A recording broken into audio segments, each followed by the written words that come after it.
posso dire una cosa, secondo me non hanno neanche sbagliato a fare questo tipo di elettore, perché non disturba, questa struttura del metallo e vetro, non disturba e fa vedere la parte Lo fa venire caldo però.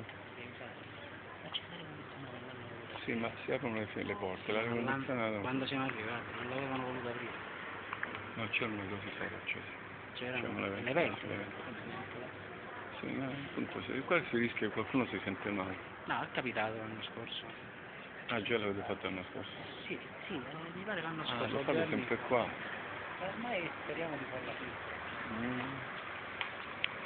Che l'unica chiesa teutonica questa della Sicilia. Praticamente ha questa origine cavalleresca, non solo teutonica. La storia dell'antica degli ordini di cavalleria è molto interessante. Quella ufficiale la sede è in via Felice Bisazzo. E dove sta la via Felice Bisazzo? Dietro, seguendo la via Tommaso Cannistaro, dietro il parallela alla via. tribunale, sì, sopra il tribunale. Sì.